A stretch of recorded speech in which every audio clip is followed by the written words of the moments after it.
Good morning and thanks for joining us on the midweek edition of TVC Breakfast. Let's bring you the news update at this time. The Attorney General of the Federation, Abubakar Malami, has announced the rearrest of self-acclaimed leader of the indigenous people of Biafra, Nnamdi Kanu, by operatives of Nigeria's security intelligence.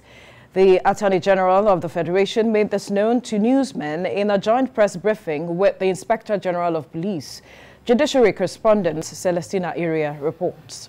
2015, arraigned by the 3 years after jumping bail, the Nigerian government has intercepted Nnamdi Kanu.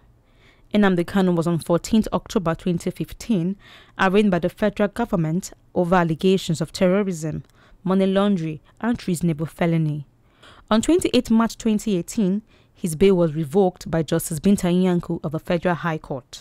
Self-acclaimed leader of the proscribed secessionist indigenous people of Biafra, Nnamdi Kanu has, for your information, been intercepted through the collaborative efforts of the Nigerian intelligence and security services. He has been brought back to Nigeria in order to continue facing trial after disappearing while on bail regarding 11-count charge against him. At the resumed sitting, counsel to the federal government applied for Mr. Kanu to be remanded in the custody of the DSS.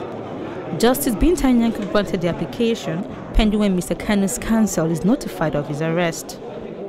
Nnamdi Kanu was hooded in black and smuggled out of the court by the DSS through exit used by judges. The matter was adjourned till 26th of July 2021. Celestina Iria, TVC News, Abuja.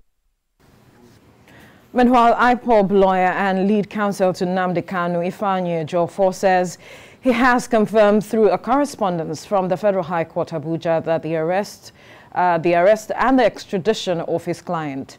Mr. Ejiofor said he was taken before the Federal High Court number 2 Abuja on Tuesday on an 11-count charge, though without his knowledge. Following the adjournment of the case to the 26th day of July 2021 for continuation of trial, he says that a legal team led by him will be in court on this date. He says Nnamdi Kanu must be given a fair hearing or trial, which is his constitutionally protected right.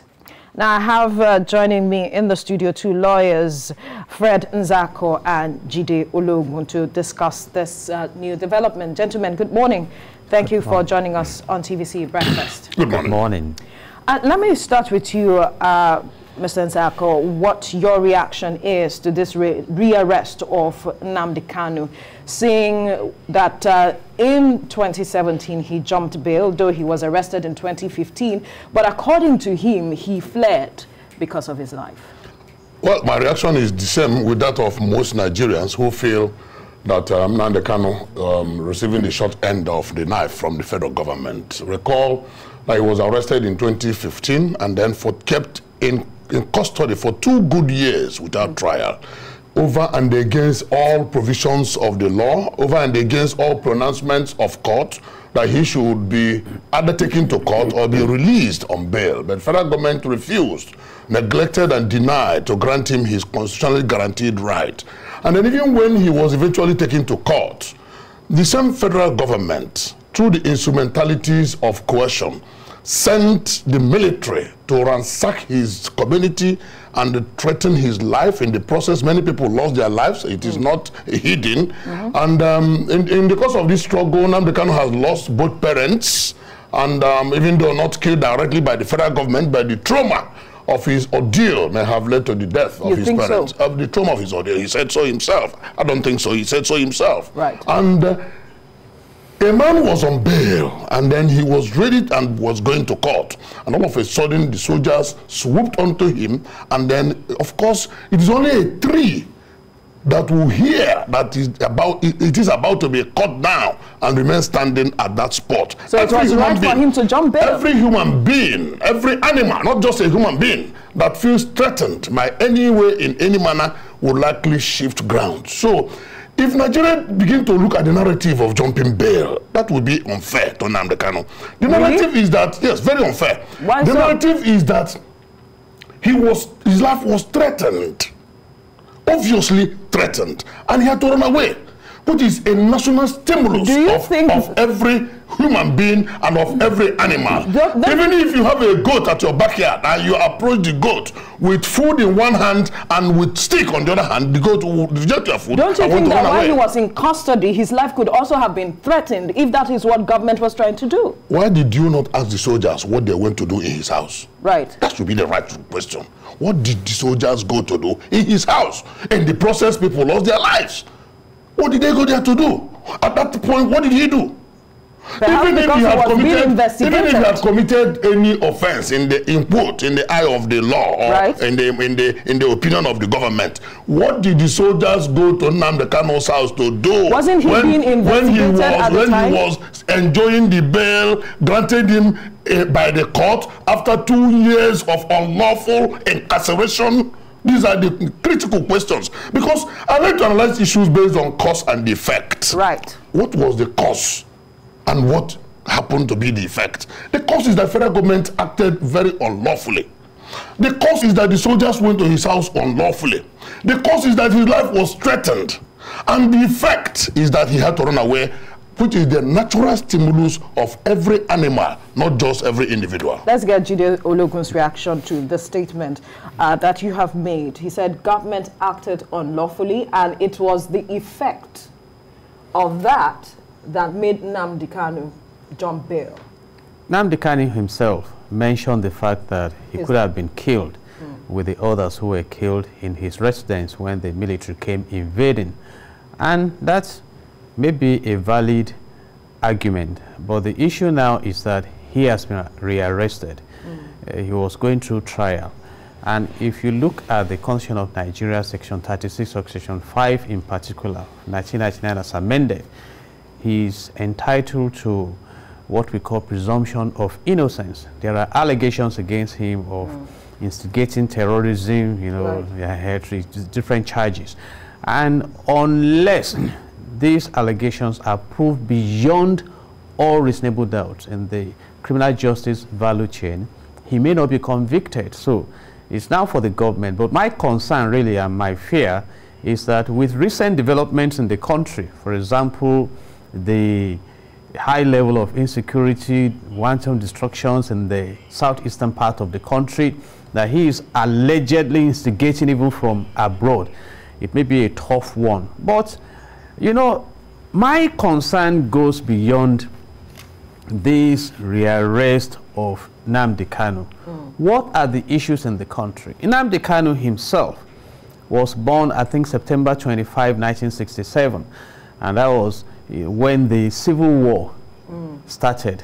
That lasted for about 3 years, claiming millions of lives in Nigeria. And the issues that prompted this, we are yet to resolve in Nigeria.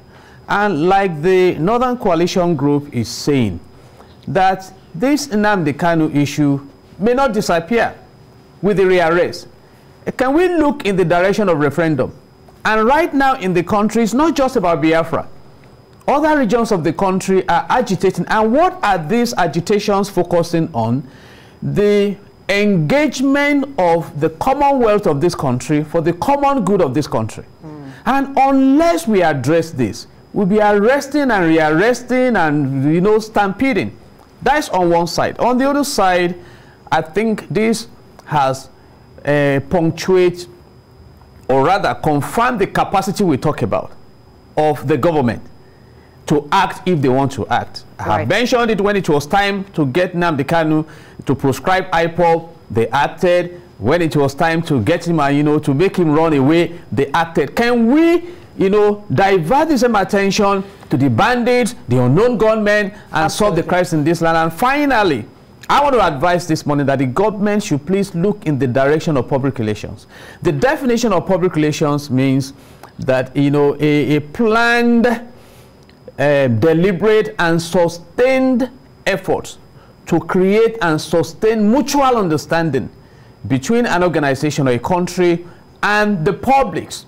So can we come together as a nation, address our issues, rather than all these confrontations that are keeping us in poverty and not allowing us to register our presence in the polity of developed countries? Right, there's something he mentioned that I'd like for you to react to.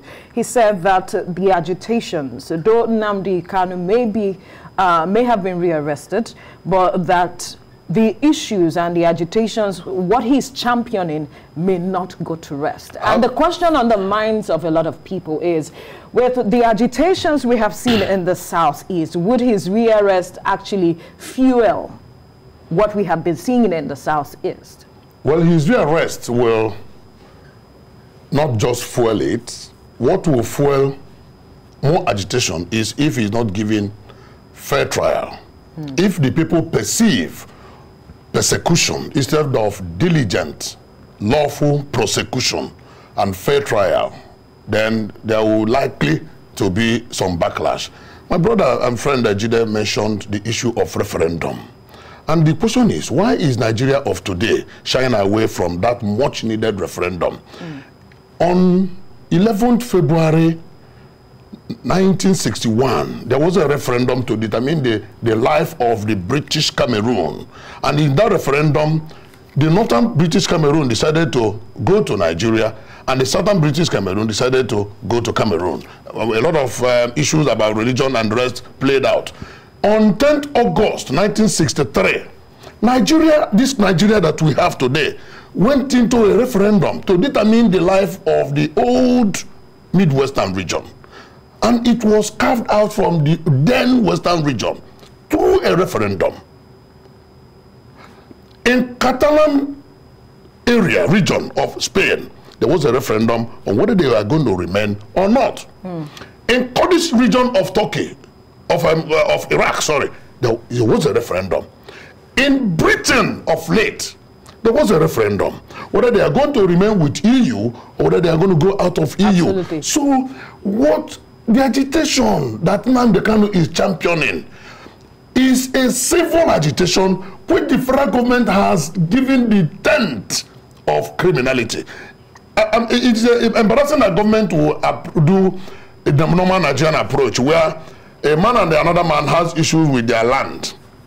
They are tussling for land. The other man wants to bring in the police. He says there is a threat to his life, that he tried to kill him and all that. Meanwhile, none of those things existed. Otherwise, what has Nnamdi Kanu done as a person that will warrant the charges of treason, that will warrant the charges of money laundering, that will warrant the charges, those high-ranking charges, which, of course, government knows that they have to prove beyond all reasonable doubt. Absolutely. And it is the lack of that proof that has made government in the first instance to keep Nnamdi Kanu unlawfully in detention for 2 good years. You know what that means? And then even when he has now started going through his trial, government could not have the patience to wait for the law to take its course, and they stampeded him out of the country.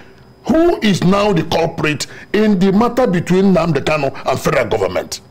I mean, let's look at issues the way they are, and not just being sentimental about, oh, he's insulting anybody. When has insult become a crime? Right. It is a law of thought. It is a tortious offense of which, if you feel insulted, when America was going for election, somebody made an image of Donald Trump, a naked image of Donald Trump with a small ball, and kept it in a massive square. Did you not see it? How Donald Trump killed him? The problem we have today is that we are not operating democracy. What we have is a civilian rule managed by military hands. And those tenets of democracy are lacking in Nigeria. Otherwise, why would federal government be so sensuous about issues of criticism and issues of civil agitation? What is wrong with that? If we go by way of referendum, if government, the same government is saying that Nnamdi Kanu has so many followers, does that not tell you something? If he is alone, would he have such followers? If the government now claims that the followers are essentially illiterate, conduct a referendum and say, let only those with school cert. Of course, you know that to be a president in Nigeria, you need only school certificate. Right. To be a senator, a governor, only school certificate. Conduct a referendum and place a benchmark that only those with school certificates would vote in that referendum, and let us see whether Nnamdi Kanu is alone or not. Okay. Government is shying away from the truth, and government is hiding from its shadows. Now, let's get your reaction to this again, Jide, because he mentioned some things, talking about referendum and talking about fair trial and perhaps persecution, as he mentioned. And I'm wondering, in the context of fair trial, what will that be? In the context of persecution, what will that be? So perhaps you could just help us throw light to it before we come to the issue of why we are seemingly finding it difficult to have the referendum that he is, talking about. Basically, the state will be prosecuting, and in the criminal justice value chain, you need thorough investigation, diligent prosecution, and a committed judiciary. But right now, there is a deep-rooted mutual distrust in the country. So you see people even looking at the tribe of the judge that is handling the case, the body language of the government, making different kinds of comments. But having said that, this same government promised towards 2015 election to shift the burden of proof from the state to the accused in criminal prosecution. That has not been done. And he has a team of lawyers who will defend him. Having said that, I have hinted that the present crisis in the southeastern parts of the country may be prompted like trying to call the cat a bad name to hang it. And again, I want to emphasize an issue that what we are experiencing today has a history. I doubt if any of the present leaders of Nigeria was there to sign the 1914 amalgamation. What led to the May 1953 Kanu riots are still the issues we are debating today. What led to the Civil War of 1970? There are issues we are debating. Now, let me connect this to even the present trajectory.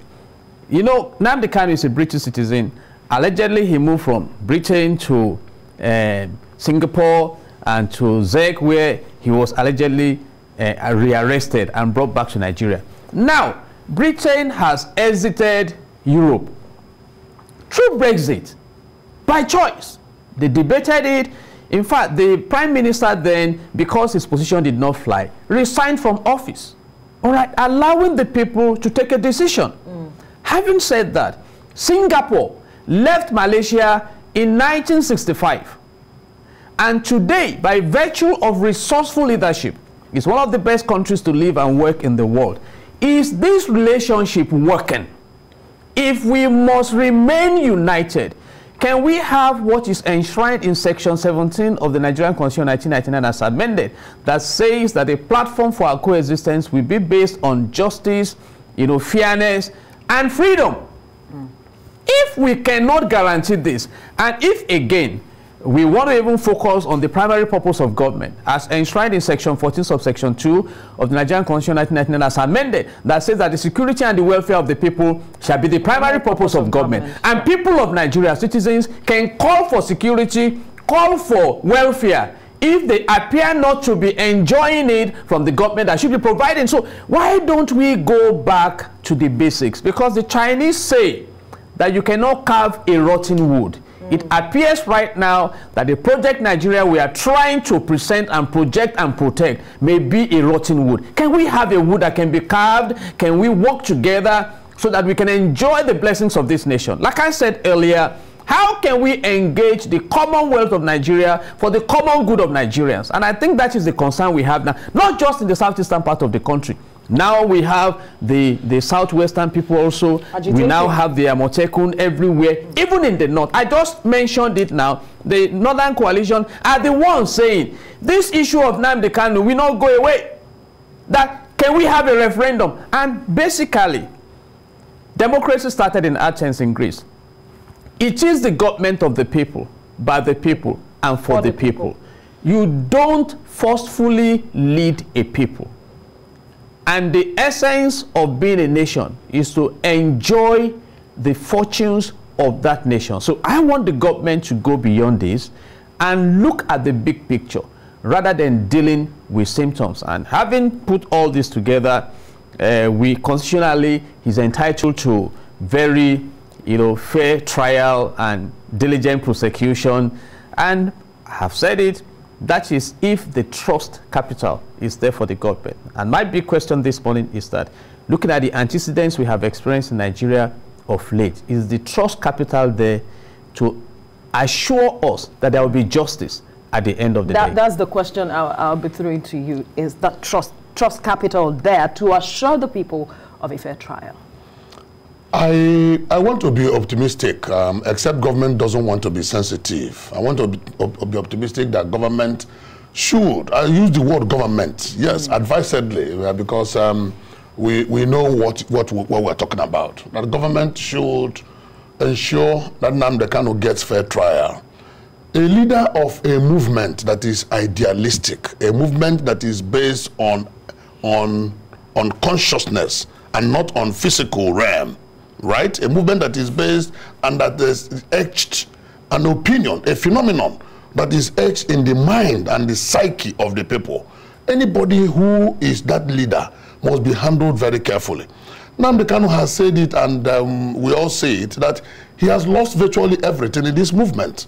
Not just that he has lost his parents, he has no property anywhere, he has challenged anybody. If you see him own property anywhere in the world, you can go ahead and see that property. That this is a cause that he wants to fight for.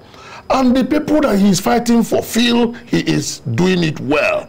And they want to sustain the tempo. They want to sustain the agitation. Forget the fact that some elite who want to play the ostrich. I can tell you for free, Veronica, that nobody is enjoying the level of injustice, massive inequity, level of unfairness that is going on in Nigeria, because such level of injustice, inequity, and unfairness has held Nigeria down, has not allowed the people to exhibit and fulfill their God-given potentials and talent, to the extent that even the huge resources that we have, both human and material, in this country are not adequately harnessed.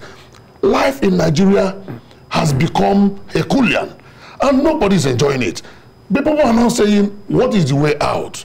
In every suggestion from both the elite, from the masses, from everybody, the solution is, let there be fairness and equity. Let us negotiate the basic essence of our existence. Because this was foisted on us. And as human beings, we should be able to determine. Two cannot walk unless except they agree. There is no agreement in Nigeria. Nigeria is cracking. So why don't we, as intelligent people that God has made us, come together and decide, how do we relate? The template is there. We've been talking about it. We say restructure Nigeria and allow everybody to unleash his or her energies, and if you don't restructure Nigeria, allow the country to grow on the paradigm of justice and equity. But you will recall what the president's statement recently. He asked the question: what is it? What is there to restructure? What is it? What did he see? People want restructure. What did he see? And he also had said that the unity of Nigeria is not negotiable. Look, Veronica, what did Mr. President see when he promised restructuring prior to 2015 election? Without that restructuring, do you think Nigerians would have elected him? Because he promised that. Nigerians elected him. So let him answer that question. What did he see then? And then what is he not seeing today? And who is telling Mr. President that restructuring is equal to disunity? It is even lack of restructuring that will fan the embers of disunity as it is fanning today, that will terminate the life of this country as it is threatening to terminate. And that is why Nigeria is on a precipice. So anybody who wants to be honest to himself should know that this agitation cannot just die. This call cannot just cease, because one, the trust capital in Nigeria has diminished so much across all nations that make up this country. In the early 60s, Chief Obafemi would describe Nigeria as a geographical expression. We expected that almost 50 years, more than 50 years down the line, that expression would have become a nation. But instead of doing that, Nigeria decays by the decade. Every succeeding decade is worse in terms of development, in terms of unity, in terms of everything. So why can't we arrest this continuous decay, this geometrical decay that we are seeing? Are we going to wait until the country implodes? That naturally religious people will say, God forbid. But God can only forbid when we as Nigerians forbid that Nigeria dies. If we don't, I can tell you that the trajectory we are taking, the direction we are going, does not ensure or guarantee the continued existence, success, and survival and development of this country. And the rest of the world must be interested in what is going on in Nigeria. Right. The news yesterday was that Ghana has launched a plant to build automobile.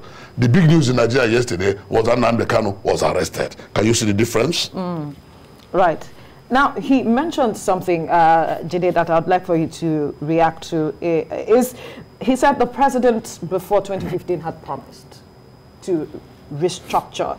And what did he see then that he is not seeing it now? And I'm asking, could that be the basis for the distrust, the trust deficit that we are seeing today expressing itself in various dimensions? Absolutely. In public relations, we talk about walking your talk.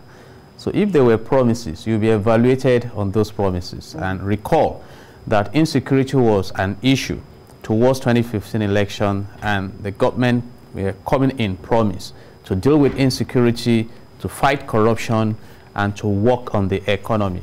And you will agree with me, let's start from the economy angle, that if the total indebtedness of Nigeria was about 12.12 trillion naira in 2015, and today it's about 33.11 trillion naira, you ask what we have done there. If the dollar rate today is 500 naira to a dollar, and it was about 190 in 2015, how well have we done?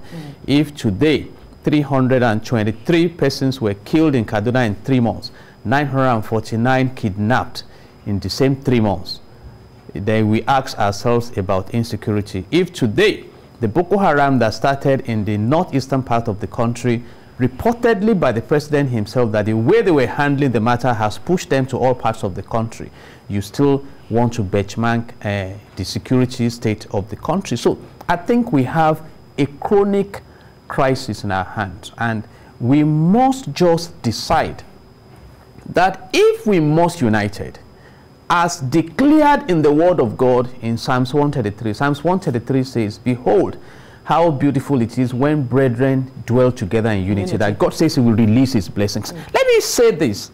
Nigeria has the largest deposit of proven gas in Africa. What have we benefited from it? Professor Konjo Iweala is the DG of World Trade Organization. What have we benefited from it?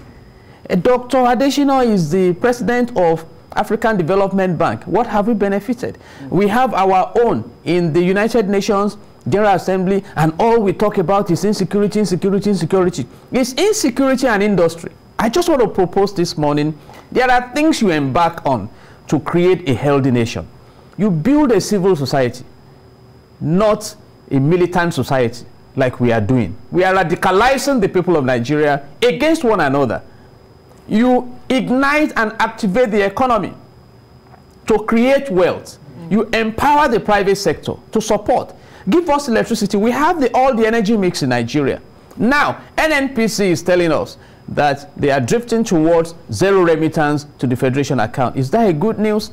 You know how I think I heard this morning the billions of naira that are going to subsidizing electricity. Yes. Billions of naira that, I mean, about, we are even buying into the Dangote refinery. And if you read from section 15 to section 16 of Nigerian Constitution 1990 as amended, it has stipulated how the economy should be managed to have sustainable development. And finally, I want to recommend to this government, please, you owe yourself, if not Nigerians and the world, the mandate and responsibility to be recorded as putting Nigeria on the path of prosperity. We have no business with poverty in this country.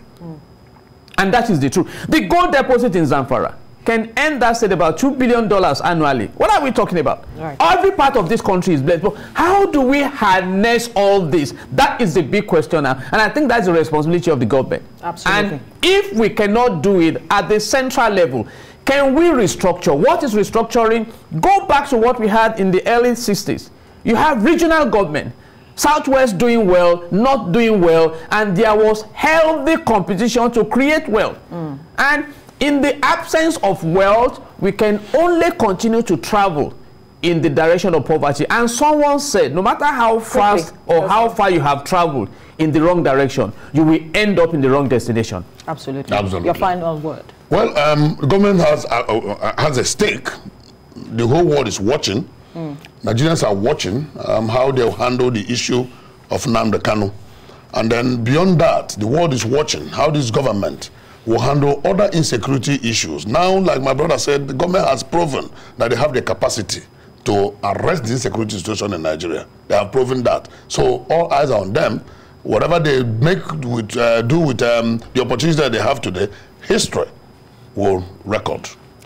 Thank you so much, gentlemen, Fred Nzako and Jide Olugun, for your time on the program. Thank you. God bless Nigeria. All right, we'll take a break now. When we return, it will be time to review the papers. Stay with us.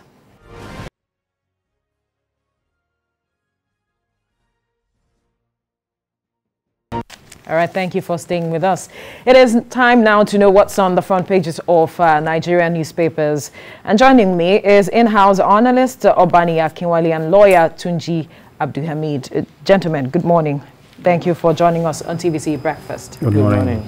Right, let's begin with the first newspaper. British government opens up on Nnamdi Kanu's arrest, extradition. High Commission says IPOB leader wasn't picked up in UK. You find details of the story on the pages of the first newspaper. To the blueprint now. Arewa Consultative Forum, Ohaneze, others to federal government treat Kanu's trial with caution, rule of law.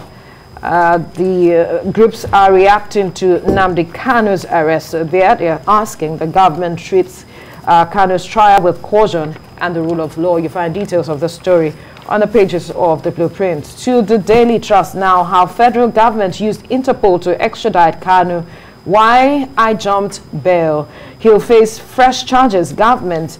Arewa Consultative Forum, Ohaneze worldwide welcome rearrest. IPOB leader to remain in DSS custody till July the 26th. To the Nigerian Tribune now. Ohaneze ACF Afenifere groups react as federal government arrests rearraigns Kanu. How he was arrested, Malami, why I ran away, Kanu. All right, to the Nation newspaper, still talking about Nnamdi Kanu's rearrest. How Nnamdi Kanu was arrested, whisked to Abuja, Malami, it was a joint security action. Court remands IPOB leader till July the 26th for trial to restart. Why I fled the country. All right, to the Daily Sun now, how Interpol nabbed IPOB leader in Europe. We intercepted, brought him back with foreign collaboration, says Malami. Court remands him in DSS custody. Adjourns a trial to July the 26th. I fled Nigeria to save my life. Nnamdi Kanu. Government must be cautious. Mbazulike. All right. To the Vanguard newspaper, how federal government worked with Interpol to nab IPOB's Nnamdi Kanu. Court remands him in DSS custody, fixes July the 26th for accelerated trial. I fled Nigeria to save my life, Kanu tells court. Kanu wrongly tried, detained Ejimako IPOB leader. Don't manhandle him, he's a freedom fighter, Kanu's brother tells federal government. His arrest not the end of IPOB. IPOB reacting there. All right, let's move quickly now to the Business Day. Emergency. Nigeria needs jobs. Jobs. Jobs. Emergency. Nigeria needs jobs. Jobs. And more jobs. You find details of this story on the pages of the Business Day. To the Nigerian News Direct, why federal government is acquiring 20% stake in Dangote refinery. Kyari. All right, you find details of the story on the pages of the Nigerian News Direct. To the Punch newspaper, 18 judges court elevation rather. EFCC fraud cases, 1,000 others to start afresh. 5 of my cases will start afresh. EFCC cancel. Judge handling 2006 cases afresh promoted. NJC should give judges 6 months to complete cases. Backdate promotions. says Falano. All right. The Guardian newspaper now, disbelief, shock, trail IPOB leaders, arrest, rearrangement. Court orders his remand in DSS custody adjourns hearing to July the 26th. Ohaneze Afenifere Northern Elders urge caution in prosecuting him. Kanu's arrest elimination won't quench agitation, says group. Huriwa, that's Human Rights Watch, is if you can arrest Kanu, nab or terrorists, bandits in North. That's the last paper this morning. All right, gentlemen, let me begin with the reaction coming from the Guardian newspaper. Disbelief, shock, trailing IPOB leaders, arrest and rearrangement. Were you surprised? Were you shocked? Let me start with you, Nee. Let me say it was not a shock to me, and I was never, for me it's not something breaking. I've said it on this forum severally that the international communities are the bane of our problem in Africa and Nigeria. And I've said it severally that it's until we begin to look inward and begin to forget about what you call allies when it comes to international politics. You recall, there was a visit of President Muhammadu Buhari to France a couple of months back, and a lot of people were asking that was he invited, why was he there, and what have you. And if you look at the trend, after the visits to France, the rate at which our military are pounding the bandits and the Boko Haram terrorists are suddenly increased. And you recall around that period when the ISWAP and the Boko Haram had their infighting and Shekau was killed. And there is no way the UK of this world, who some paper claims that were part of people that find a way of granting Mazi Nnamdi Kanu asylum, that are not aware that Nigeria has placed Nnamdi Kanu on Interpol watch for repatriation. So it is, I think it will be very, very clear to all of us now that it is high time we stop believing in all these Greek gifts from the foreign missions, because what interests them more is what they are going to make from this country, and that's exactly the case of Mazi Nnamdi Kanu. I'm not surprised because they have been on his trail, and the Nigerian government, the Buhari has said he will start speaking a language that we understand, and I'm hoping that other agitators that are leveraging on international society for help for call will learn from this to ensure that we do things within the law, we do things that are justiciable. Does he have right for self-determination? It is globally acceptable. But on what route are we taking it through? And I believe with what we have on our hands now, it's just like a banana peel. If the federal government is not careful, they step on this peel, they can set this country on fire. Now, that is where I'm bringing it to you now, Tunji Abdulhamid. Being careful. I mean, to put it in proper context, what would that be? The concern of a lot of persons is government should be careful, government should ensure it has fair trial, and government should be seen to be handling this case without any form of sentiment. And I'm wondering, what could that be in your perspective? I think that is captured by the by fair hearing. Whether careful, what was the other one again? In other words, they are saying, look, let this case be treated in line with the law. Let the law prevail, not sentiment, just like you said. They should ensure that, look, justice is done and seems to be done. In other words, they should make sure the trial is open, it's not hidden, and it's not coerced, and it's not treated in a way that... In what sense? In other words, it's not being, you don't see a situation whereby you see if you are confident with our courts or police situation and the custodies, the way they extract evidence from suspects, it leaves most to be desired, because it's more or less like the punishment.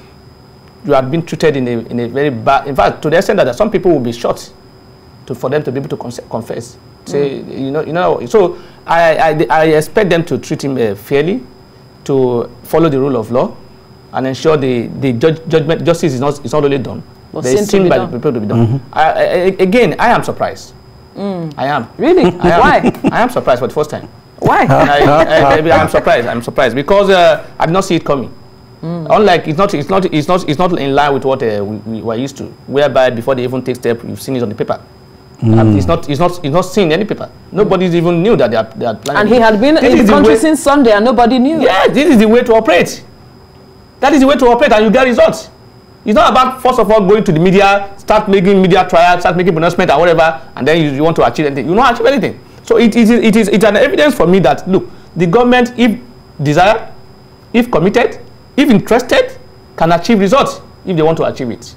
So I think do we have to leave it to conditionality if we want to? Because we are seeing what is bedeviling the country. It shows the arrest of Kanu without anybody seeing it coming. I didn't see it coming. I don't know if other people have seen it coming. I don't know whether you have seen it coming. No, I did not. He said. I said I don't see it coming. Because so I am surprised. If you look at the trend of events in the last 2 months, you recall vividly there was a time every day in Himo, in major parts of the southeast, is burning down of police, killing of military, and you discover that the military we used to have, you hear Operation Crocodile Smile, Snake Python Dance. When this current chief of army staff, General Rabot, took over, you hear that they will create a mission, but you not hear them dancing or singing. But you see the way they are battering both the bandits and the agitators, ESN, in the southeast. So for me, as if you look at that trend, you understand that the government, President Buhari, has taken over the responsibility of Alhaji Lai Mohammed of this world, or Malami of this world, doing the talking. He has talked himself, so the rest of them keep quiet.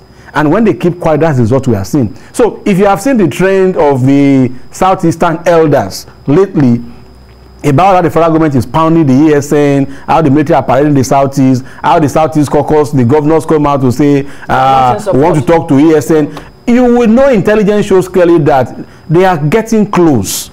You know when this IPOP thing has been known. You remember during NSAS, when this man was going on, said, burn this person's this, remove their magazine, do this, nobody talked.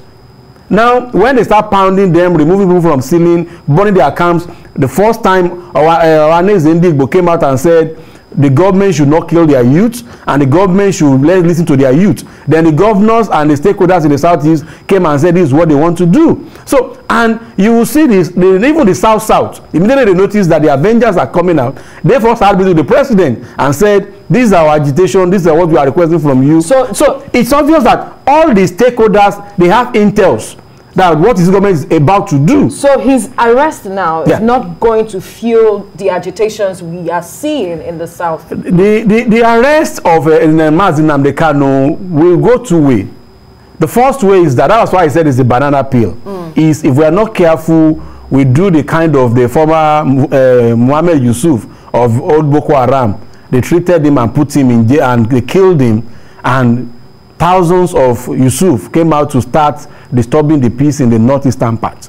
If they are not careful, they are going to have that again to deal with. But the other part of it is this, just what you read in the headline this morning, that about 18 judges were elevated from appeal court to high court. Remember the case of former NSA, the man from Sokoto that was kept in prison for long, ECOWAS. So if Justice Binta Nyako is now elevated to Court of Appeal, what clearly shows is that there will be another retrial by whoever decided that court. So it may have a delay. But again, what I'm saying is this.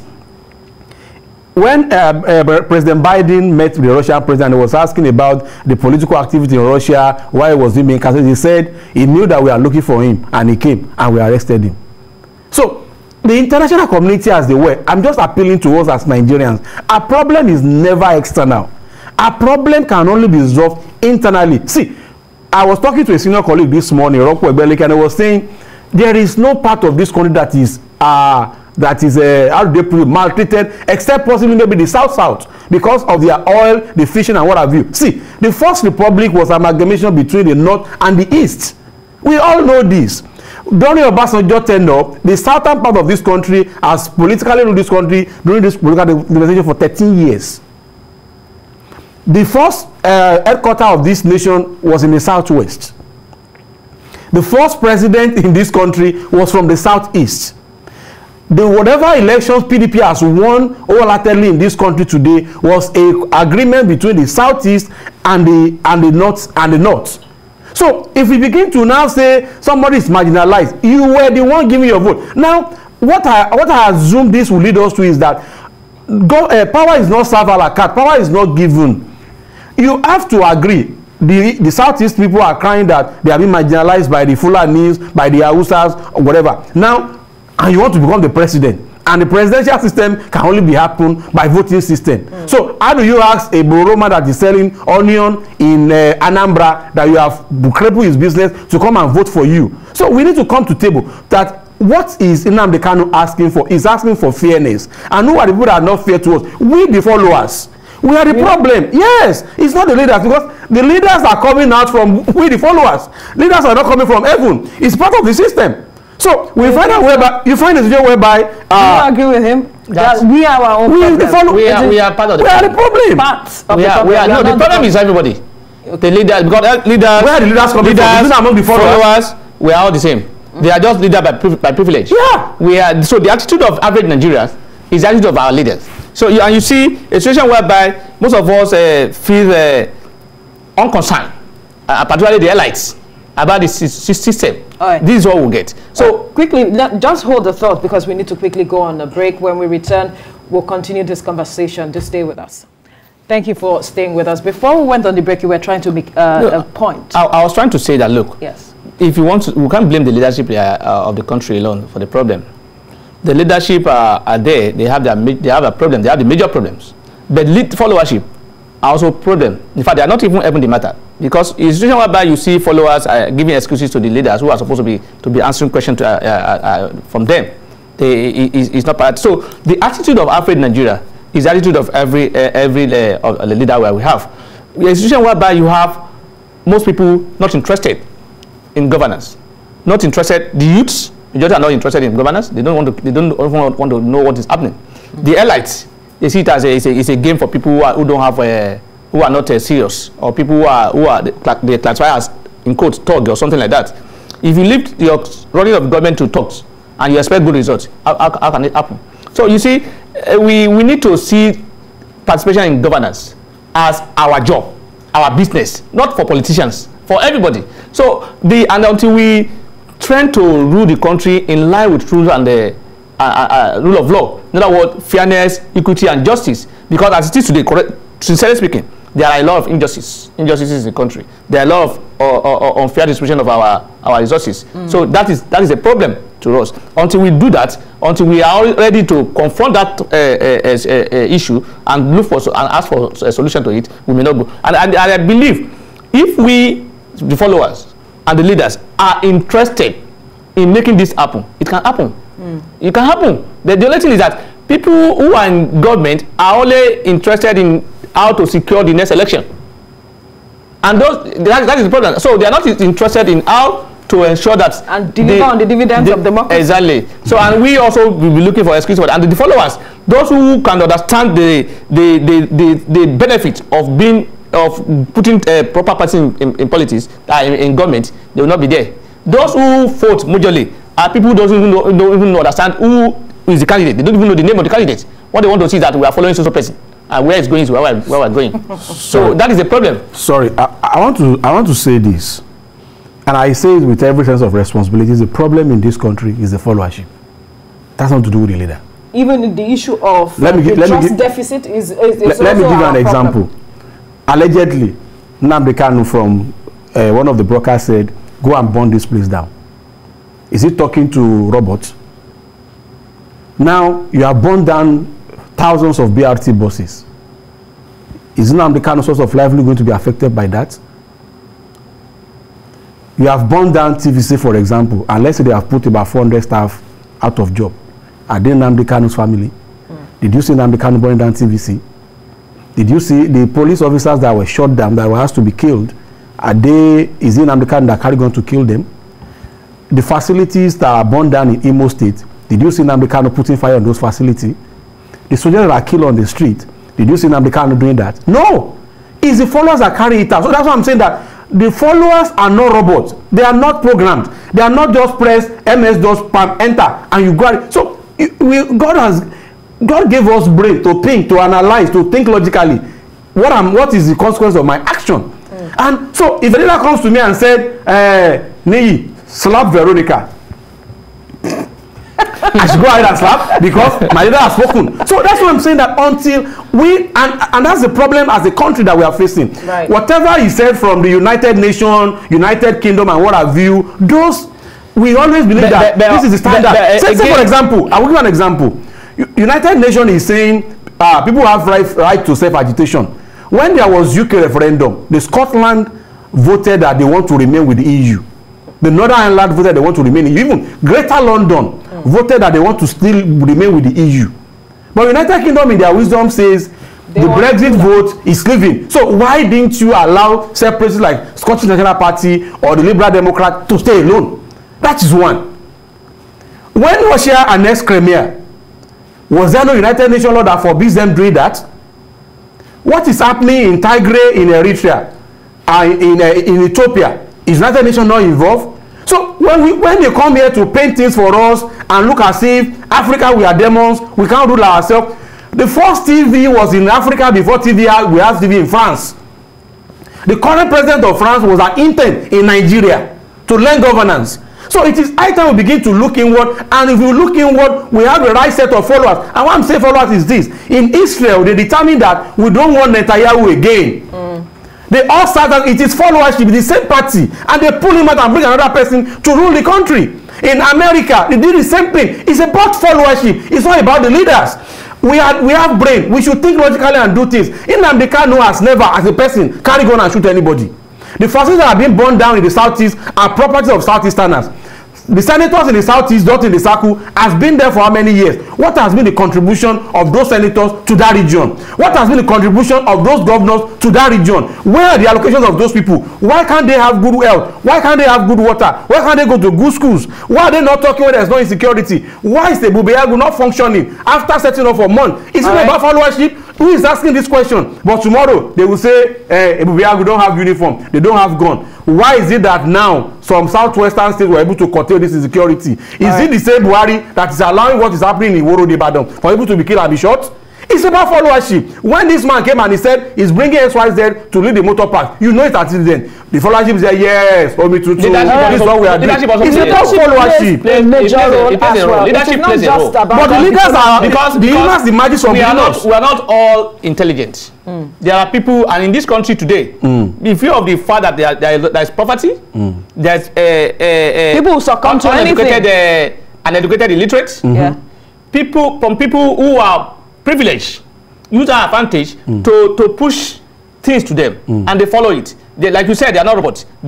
Some of them don't think properly the way you think. Because they haven't. So if you have leaders who is thinking in the positive direction, people also think in positive direction. But when you have leaders who are giving negative instructions, and people believe that, look, to robots for something to benefit something. They may not be robots, but they think like robots.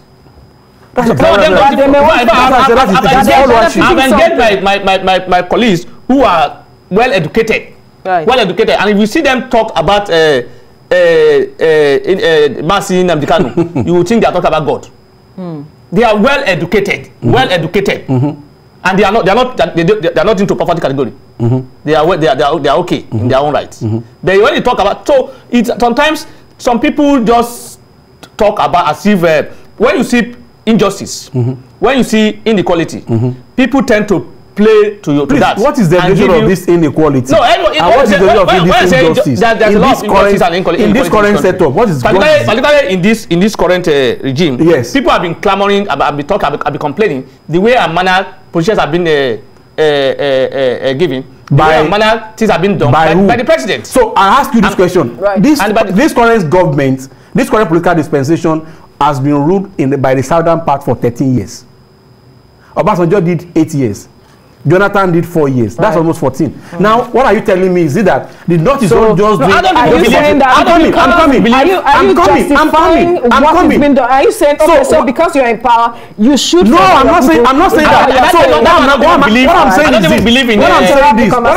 What I'm saying is this. So, if we're saying there is injustice, we need to wrap up now. What I'm saying is there is injustice. Right. We need to look through, and it is high time we begin to look for home solutions. All right, fine. America will not force you UK will not help us. Our problem is local. And ensure that there's fair hearing in the trial of Nnamdi Kanu. Thank you. There should be fair trial of Nnamdi Kanu, and they should not send this country ablaze, please. Thank you very much, Lawyer Tunji Abdulhamid. Thank you as well. I play you. All right, we'll take a break. When we return, it will be time for the news.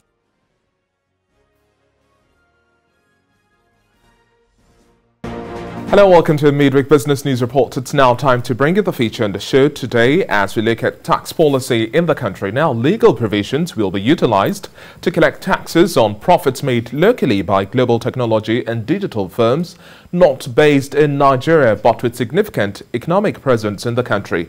Well, this was the stance of Vice President Yemi Osinbajo, who stated this during an interaction with a delegation from the Chartered Institute of Taxation of Nigeria. According to the Vice President, while the federal government says it will not be raising tax rates at this time based on the Finance Act 2019, it is already empowered to widen the tax net. This includes collecting taxes on the Nigerian income of global tech giants with significant economic presence here, even if they have not established an office or permanent establishment and are also currently not paying taxes in the country. Also in this regard, Section 4 of the Finance Act 2019 provides that the Finance Minister may, by order of the President, determine what constitutes the significant economic presence of a company other than a Nigerian company. And it also says that we have had severe economic downturns, which of course implies that we may not be able to collect taxes with the aggressiveness that would ordinarily be expected. So far, we have seen initiatives including the Voluntary Assets and Income Declaration Scheme, that's VADE, which is also an attempt to bring more people into the tax net, including those who have foreign assets.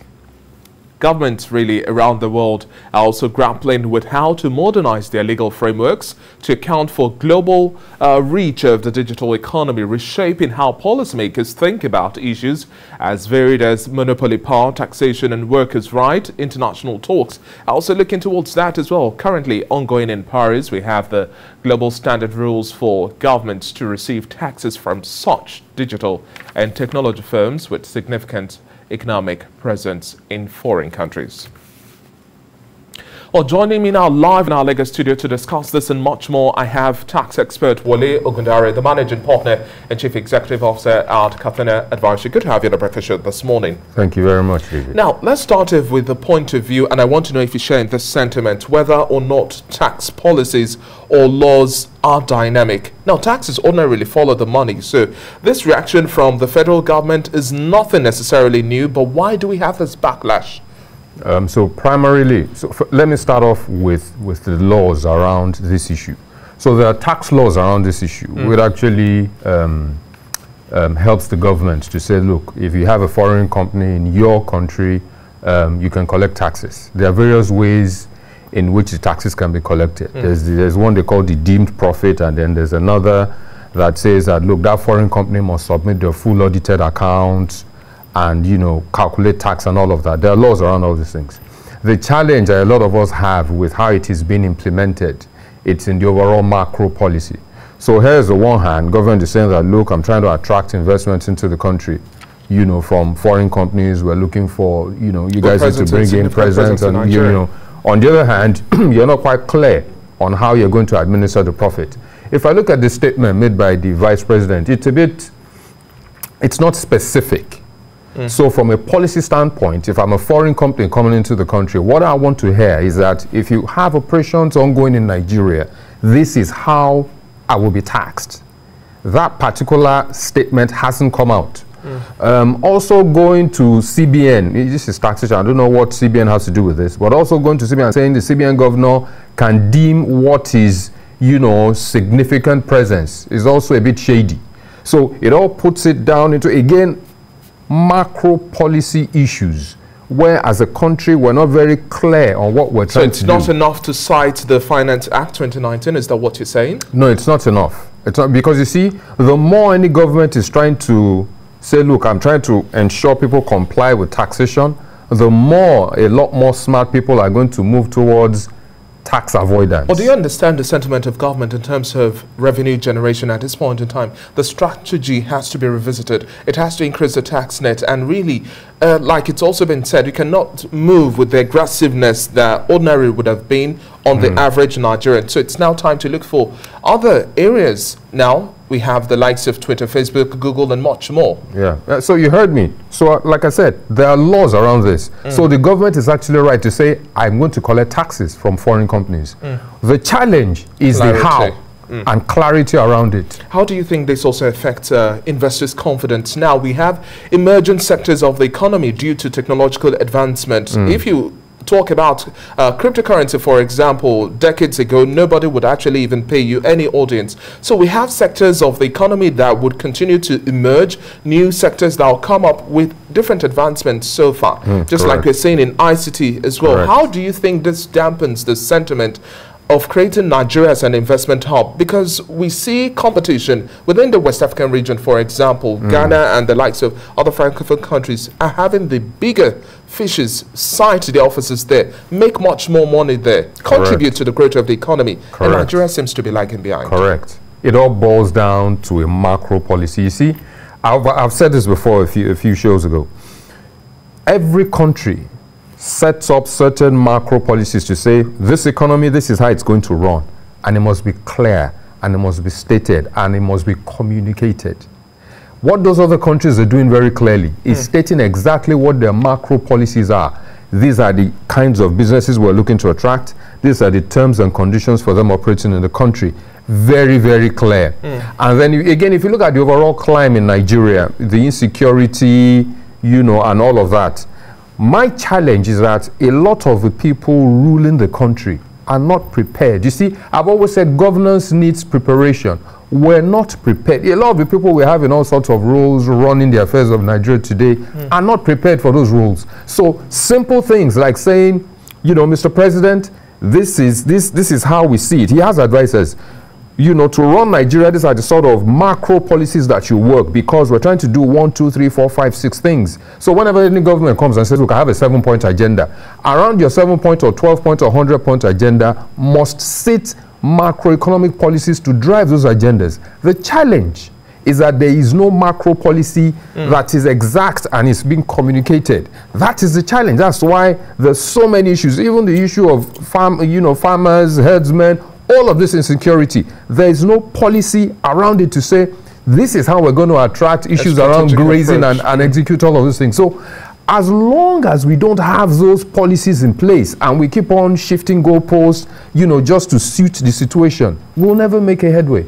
The government is dealing with a whole lot in terms of investment promotion. You've made mention of the fact that we have insecurity as largely one of the biggest conversations for Nigeria, and the outlook from the global front is not necessarily favorable. But what sort of incentives do you think we now have to put in place with our tax policies? Because if you go by the Finance Act as well, you've seen other climes where we still had introduction of incentives and waivers, but we are not having new incentives, we are not having new waivers, and we're not also having new taxes. Yes. So we're in a fit. When you see, let me repeat what I've just said in a different way. Until the government is able to say these are the 1, 2, 3, 4, 5, 6, 7, 10 things we want to do, pan Nigeria. These are the policies which will guide its execution. The challenge is we keep on talking about the things that we want to do. We never sit and go through, and that's where the pain point is. So this tax issue we're talking about, it's a very deep issue. Let me give you an example. A foreign company comes into the country. The government says that, look, there are various ways in which I can tax you. There are 2 major ways. One is the one they call the deemed profit. The other one is I need you to submit your audited accounts, you know, and all of the supporting documentation. What a lot of people are saying, and these are experts in the matter, is that, you know, the audited accounts of a foreign company are usually audited based on several other conditions of a country of residence. So you can't bring it here and apply it in Nigeria. So there's a bottleneck already. Why can't the government say, okay, going forward, we're going to use the deemed profit? Deemed profit is simple. If you earn 100 million in Nigeria, we will take 20% of that 100 million and apply 30% tax to that 20%. That comes to about 6%. Very clear. If they say that, that's a clear policy. So anybody coming into the country is very clear on what the policy is. If you operate in that environment, these are the terms. That's the kind of thing I'm saying. Until we're able to do that on a sector, on a business, same thing with automobiles, same thing with agriculture, right across, we won't be able to attract sustainable investment. You know, if you remember the conversation we had around vehicles, you know, where at one point government was saying, I'm encouraging people to come and invest. All of a sudden, government reduces the import duties on vehicles, and then people are flooding the country with vehicles. Those that have come in to invest, how do they recoup investments? You know, the government didn't even think of it because, you know, if I remember, what they can produce is about 4,000 or 5,000 cars per annum, all investors combined. Meanwhile, the country needs something close to about 600,000, 700,000, 800,000 cars per annum. So you see the divide. Somebody needs to sit down, understand. How do we force this sort of conversation? So you see, it is this kinds of forums, and I'm happy we're having this kind of conversation. This is how to ignite this sort of conversations. You know, the people in charge of the policy affairs of Nigeria need to sit and say, you know, what is the agenda of the government? Take a look at it again and look at what are the policies, you know, covering each area that the government says it wants to cover. What are the policies? And actually, that's where the work is. You know, the work isn't in, a lot of Nigerians will agitate and say, you know, we want X. Yes, you want X. Some people now need to sit down and say, what are the policies to make X successful, and X can now be sustainable as a means of moving the country forward. Until we're able to sit and do that, we'll keep on going around in this vicious circle. And wrapping up our conversation now, what do you think is the future of our tax policy, tax collection measures, tax strategy, and a whole lot more? We have to revisit this sort of conversation because looking at the impact of the COVID-19, it really still has to force government to think outside of the box. Yes, you know, so I think a lot of what we've talked about again is what will help this. So in terms of tax laws, there's so many laws, and the laws are robust enough. The challenge has always been in its application. So I've always said, you know, when you say I want to increase the tax net, yes, so the government has looked at that sector, particularly the tech. There are a lot of investments coming into the tech sector, and I say that, look, in that sector I need to tax them, which is fine. You know, if you're making money in Nigeria, you should be subject to taxation. The policies around the tax laws just needs to be clear. That's the point. You know, until we're able to do that, we won't even be able to support companies that need the right sort of incentives around their tax issues. You know, because again, if I'm supporting you based on incentive, on the other hand, as a government, I need to earn. What is the policy governing how I earn? Well, all of these really clarity is necessary within our tax policy, because at the end of the day, looking at a conversation about getting more promotion for our investment base and why Nigeria should be the select hub, we need all of this clarity to be brought forward to the fore. Thank you very much for your time on the Record Show this morning. Wale Ogunare, it's been a pleasure speaking with you, and we hope government is also listening. Thank you. Well, that's it from the business desk this morning. Many thanks for watching. All right, thank you for staying with us. Now, many questions are still begging for answers since the news of the murder of Super TV CEO Usifo Ataga spread like wildfire. His alleged murderer, 21-year-old Chidinma Ojukwu, who is now in the custody of the police, insists she acted alone and in self-defense. This is despite the fact that the police says there are some accomplices on the run. The family of the deceased now want the police to carry out a thorough investigation to unravel all that transpired between Chidinma and Usifo Ataga that led to his death. Joining me now is Princess Folashade Gbolaoba. She is the Global President, Yoruba Council of Women Worldwide, and the founder, Shelter of Grace Foundation. Also in the studio is a cognitive behavior counselor, Wemimo Adebi. Good morning, ladies. Thank you for joining us on TVC Breakfast. Right. Now, the issue I'd like for us to focus on are the issues that this case has raised. Talk about parenting, talk about the abuse of drugs, talk about so many issues, raising children, ensuring that they have a relationship with parents, and every other thing that surrounds this case, but not the case itself because it's still being investigated. So, but I will begin with you, Wemimo, because you made a post which caught my attention, and I want some level of clarity. This is kind of your field. You relate with teenagers, and you know a lot of things. Yeah. And you said that parents should talk about campus aristos with their teenage girls. And I'm wondering, talk about it. In what ways? How? And is that in itself enough to addressing this kind of issue? Well, thank you very much. I'll start by saying that when you talk about children, young teenagers who are entering into the tertiary institution, they enter in by intelligence, but they are not intelligent enough to know the realities in town, because we're having children, as it were, entering into the university or let's say tertiary institution at about let's say 17, 18.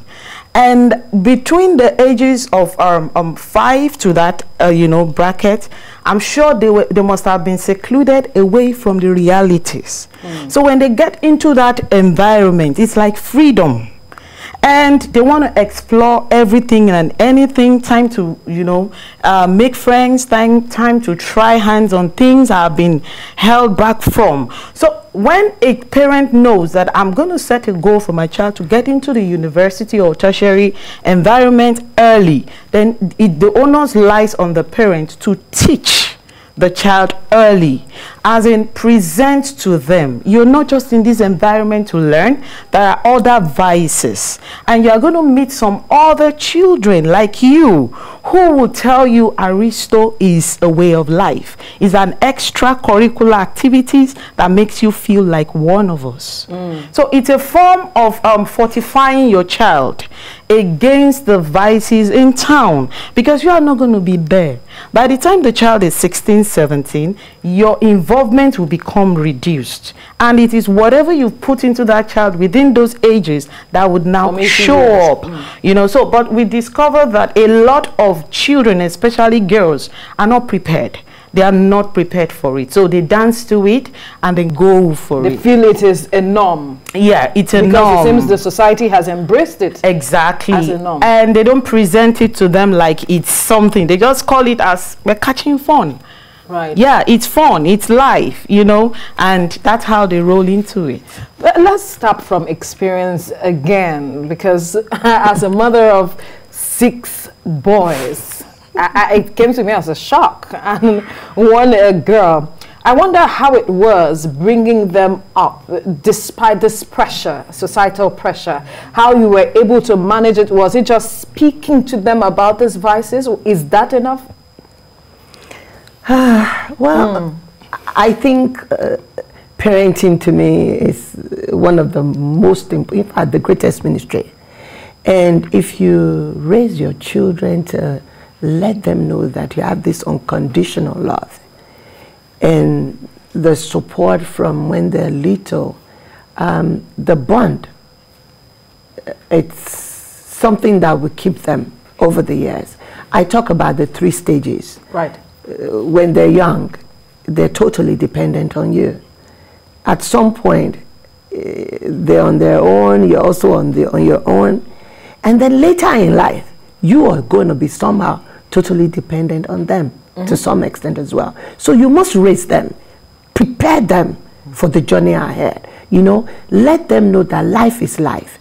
There are choices and there are consequences to choices. And then when you also, the discipline is like, even God has the rules and things that you have to go by. And so, yes, mom can yell, mom can sometimes, charge, but it is that mom loves you and wants the best from you.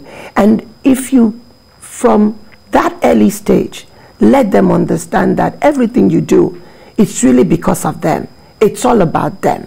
It would be less chaotic, let me use that word, them growing up. And that trust, even when they now grow and they're in the institutions and all that, they will be able to quickly get back and be like, Mom, can we talk, as their trusted friend or whatever, and you let them you know, through all I've been there. No, you don't have to do this. Yes, you can do this, you know. But I guess these days there's a lot of pressure. The financials, you don't really spend much time being around them. You know, when mine were a lot younger, even going to work, I would have to put them in the car with me, use one hand baby feed, you know, drop them off, go, oh yeah, I just told you, I did all the runs. Yeah, but so you were really involved. Yes, yes, you have to be. And also raising them to also look out for one another. Because yes, I go to work, their dad is at work, and then the homework sometimes, maybe the elderly ones helps the younger ones, you know. So it's really communal setting in the house, and everybody is interdependent. And so you are quickly to pick the lows. Maybe in school, somebody got bullied, maybe this, you know. Sometimes they might not tell you, they might tell their brother. Right. You know, and quickly I mean, I had that situation with my daughter, and I think it really saved the day, you know, where she was scared to go to school. Some guy was, you know, and it turned out that some story around it later. I'm glad I went to the boy's house and be like, please, that's the only daughter I have. Don't mess. Very, very importantly. But there are some people who do not have, if I may use the word, luxury of having siblings. Yes. So they are basically dependent on their parents. Now, for instance, in this situation, we do not know if she has siblings, but we are told that her parents were separated before her dad died. And then she adopted the person she's staying with now as her father. As her father, yes. And the mother came out to say that, I haven't seen her in 10 years. Yeah. So it shows perhaps something was wrong. Yeah. Okay. Basically. But then, is that enough to drive this kind of attitude in a young girl? Yes, I'm going to say, you see, in our field, there's something we called adverse childhood experiences. And these are usually traumatic events. And when we talk about trauma, talking about trauma with a child, you know, there are 3 different stages of trauma.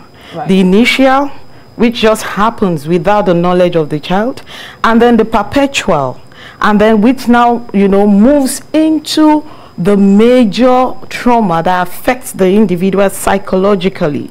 Now for her, you know, trauma usually happens in major, you know, adverse trauma could be neglect, you know, abuse, sexual abuse, or even, you know, separation, divorce. And if you check her history, she has been traumatized with time, growing up.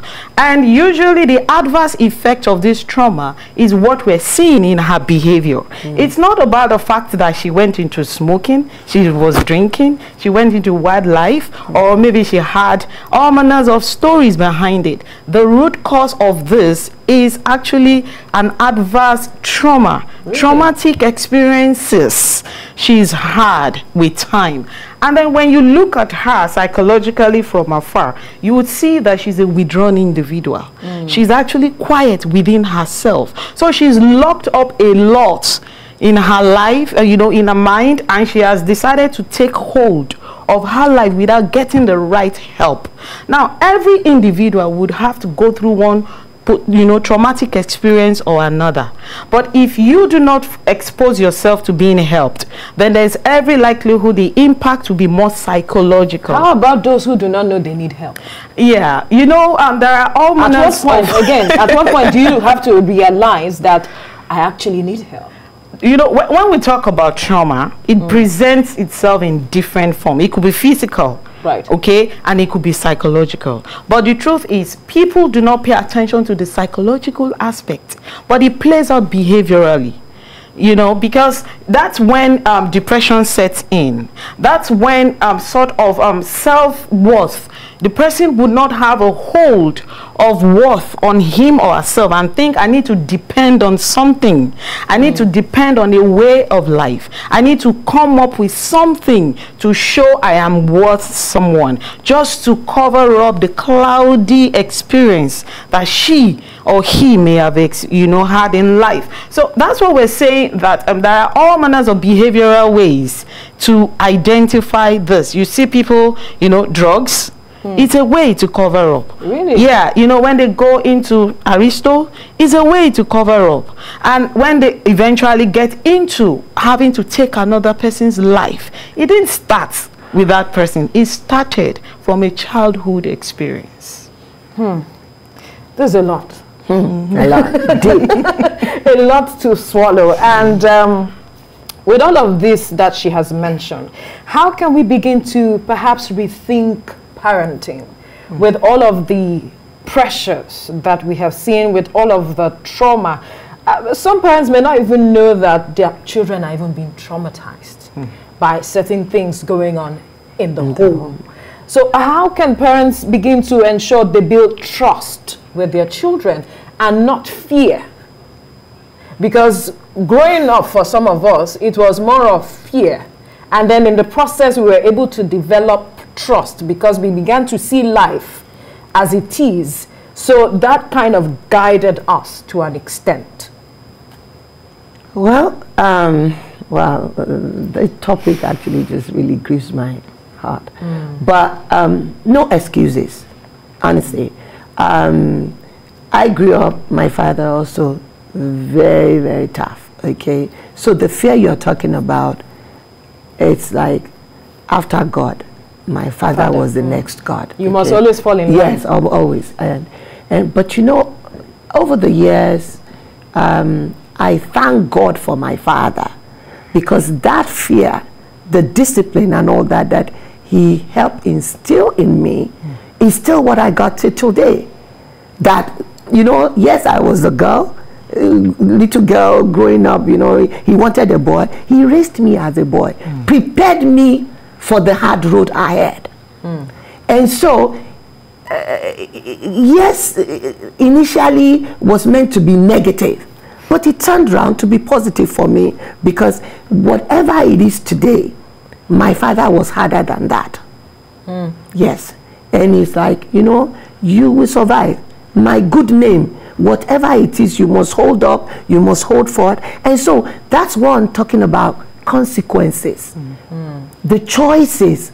Yes, I went through the schools, and there were also always children that maybe their fathers or their mothers were more privileged, but there was no attraction that will make me derail, because I know I will get it when I get back to the house. Oh yes. And sometimes my mom had that check thing, look into my eyes, you can't lie. And even if other people were there, I'd be like, Mom, okay, tell them to go out. We can talk. And I can never lie to my mother. And she'd be like, yeah, that's it. No matter how bad it is, you must trust me enough that I've got your back. And no matter how it is, we will fix it. Nothing that is not. So I am a very positive person. No situation is not redeemable. Right. Yeah. And you must let them understand that it is not about where you are coming from, it's about where you're going to.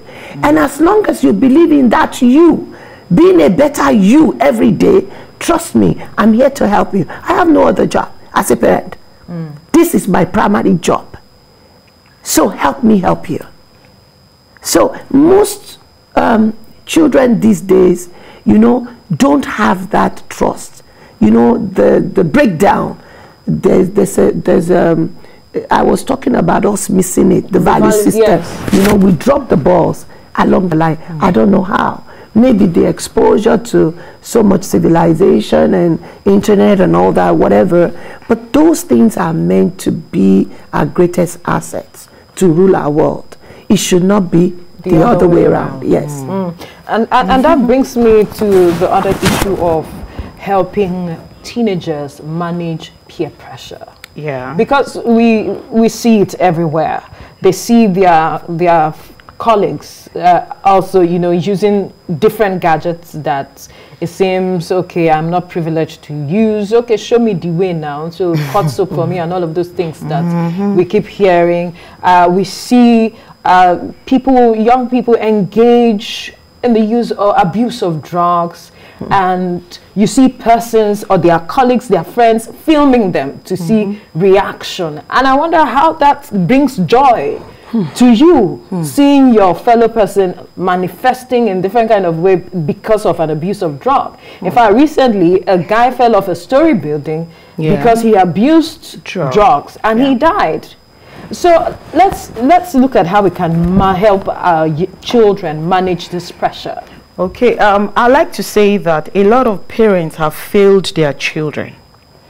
You know, they've not been available, they've not been accessible, and they have allowed the situation, you know, the economic situation to take a hold on their attention.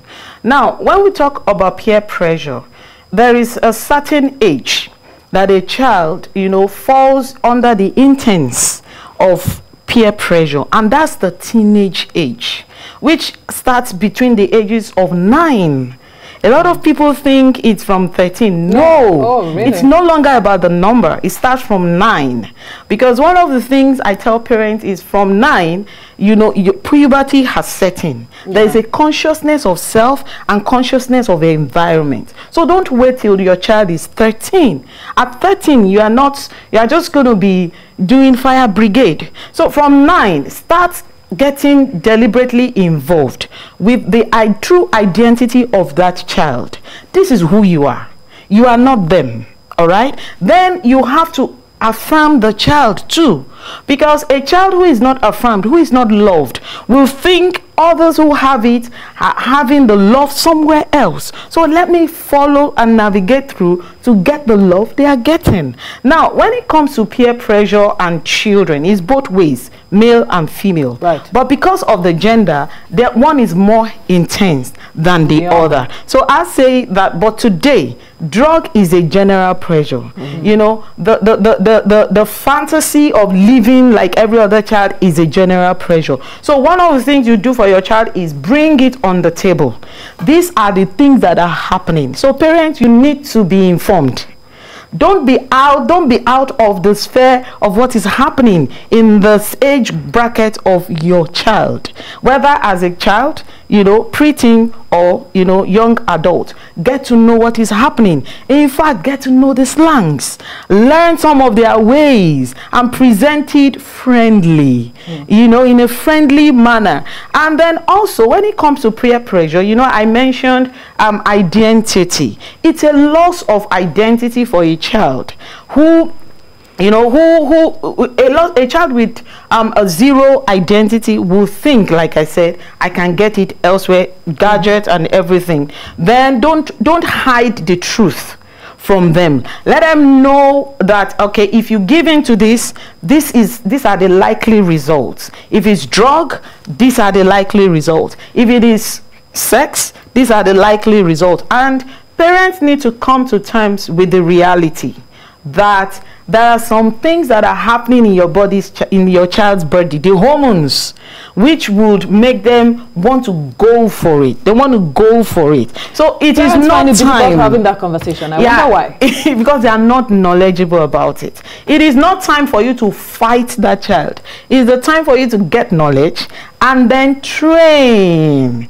Teach, coach, mentor, influence the hormone of that child within that period. Make that child understand that the reason you feel this pressure intensely is because of what is happening in you, not what is happening outside of you. Why? Because we have children of your age who have parents who are deliberate about raising them, and they are not under this type of pressure. So it's about what is inside. Let's deal with you, okay? Then it will be easier for you to combat what's outside, basically. That's a lot. That's a lot.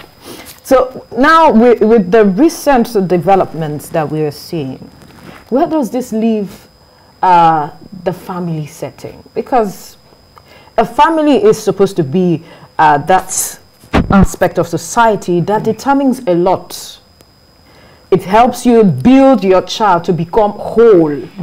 But then we are seeing so much happening in the society, and we're wondering, family values are getting lost. That system is seemingly disappearing. And one is wondering, where are we actually headed?